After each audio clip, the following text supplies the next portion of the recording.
Hello বন্ধুগণ, আজকে আমরা গিয়েছিলাম জাদু দেখতে। যাওয়ার পথে হঠাৎ করে শুরু হয়ে গেল বৃষ্টি। আর এই দেখো, বোন এখন গাড়ির পর্দা ফেলছে যাতে বৃষ্টিতে ভিজে না যায়। তারপর আমিও হঠাৎ বৃষ্টিতে এরকম ঢং করা শুরু করে দিলাম। তারপর দেখি ওটা আবার কে আসছে, হাই হাই এ কি।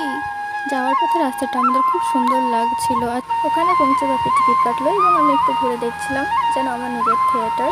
সিটে বসে 2 মিনিটের সাথে শুরু হয়ে গেল জাদু, যেটার জন্য আমরা এসেছিলাম। বসে বসে নানা রকমের জাদু দেখছিলাম, খুব ভালো লাগছিল, খুব মজাও লাগছিল, কারণ এই প্রথমবার আমি থিয়েটারে এসে জাদু দেখছিলাম।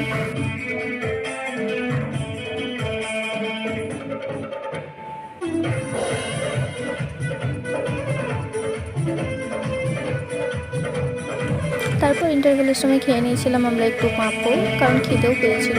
তারপর আবার জাদু দেখা শুরু করেছিলাম এবং দেখতেছিলাম। তারপর সবশেষে আমরা থিয়েটার থেকে বেরিয়ে আসি, জাদুও শেষ হয়ে যায়।